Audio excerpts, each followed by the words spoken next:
that expansion repair or slip fix is not going back in here. And today we're out in Mount Juliet, Tennessee to replace the shutoff valve in that box. Let me show you what we're talking about. Before we open that box, let's admire how beautiful this turf is. All right, let's see what we've got inside here. And there it is. We've got the shutoff, and right next to it, the drain plug. Now I know what a lot of you are thinking. The backflow is not here. It's way over there. That would put that drain plug before the backflow. And I know what you're thinking. But if you work in my market, every single house is set up this way. All of them, every one of them. So this is how we're going to repair it. Probably going to be the last time that I address the fact that there's a drain plug right after the shutoff here in Middle Tennessee. The last time. If you see it again, I'm just going to ignore your comments. It is what it is. We're going to excavate here to cut out this ball valve that leaks when you go to close it. And we're going to replace it with a Schedule 80 ball valve and a new drain plug right next to it. And we're going to put it all back together. And the trick here, and the point of this video, is to do that without messing up the turf. Because the homeowner specifically asked me not to mess up her turf. And of course, on most repairs, we do our best not to mess up the turf, and in most cases, we don't. Sometimes we can't help it because the turf itself isn't great, but in this case, we're not gonna have a problem keeping this stuff together, so let me show you how I do that. It's as easy as laying out a tarp.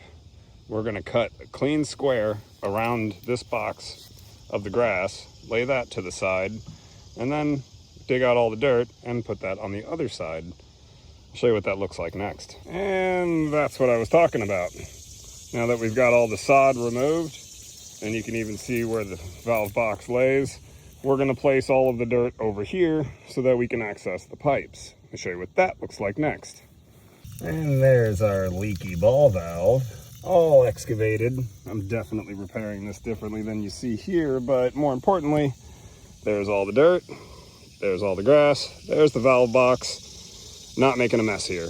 All right, let me cut this garbage out and rebuild it. To think of it, I should probably tell the homeowner that I'm turning the water off. Don't want them to be in the shower while we're doing that. Well, it's a good thing I said something. They were brushing their teeth. Can you imagine being in the middle of brushing your teeth and the next thing you know, no more water? And now you gotta go rinse it out with your morning coffee? Yeah, I know, that's crazy. Meter is off. That ball valve is still open, so let's go ahead and close it all the way, or most of the way, because I'm gonna go ahead and cut this pipe, and there might, maybe, possibly, be a new sprinkler right here. Let's discover it together. Oh yeah. There it goes. All right, now we can open up this ball valve, which should let all the rest of the house pressure out, which wasn't very much. All right, well, that expansion repair or slip fix is not going back in here, and we're probably not going to use a male adapter as long as I have a nipple. And we're definitely using a Schedule 80 ball valve, so that's what this will look like when I'm all done. I'll check back with you once I got it all put together. That little male adapter gave me some trouble, but that's why it's great to have the right tool for the job, or in this case, the right tools for the job. Ended up using those channel locks. I thought I was gonna smash the fitting trying to unscrew it because it was making some sketchy noises, but now we're ready for the repair. We've got an open socket here where we can thread in a new nipple and clean fresh pipe over there. That is the main line to the irrigation system. So let's go ahead and go grab all the parts we're gonna need over in my handy dandy work truck. I did end up having a nipple. I had two actually. We got that installed. We got our coupling on that end, and we've rebuilt our section of pipe to reinstall. So all it's gonna take is to put that 90 down onto the nipple there, pop that into the coupling, and no more expansion repair fitting whatsoever, and a Schedule 80 ball valve and a Schedule 80 nipple. This is going to be a good repair. And now we wait for all of solvents to cure before we turn on the water. That's what it looks like now. Let's go look at what it looked like before we started, which is this piece of pipe right over here. That's almost kind of bowed if you look at it. Yep.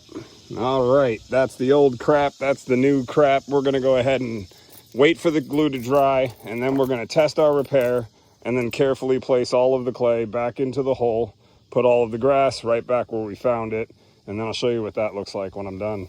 Just like that, it's all back together. Like I mentioned earlier in the video, the customer really likes their turf, and we weren't going to do anything to mess that up for them, except for maybe mess up the lines, the mowing lines. It's all good. They'll come and mow this again later, and it'll look like brand new. We put the chunks back in the ground again, so these pieces of grass are not going to die. That's why I dig them out in big giant chunks like that. This is what the inside of this box looks like now. Brand new shutoff, brand new drain plug. We're good to go. On to the next one.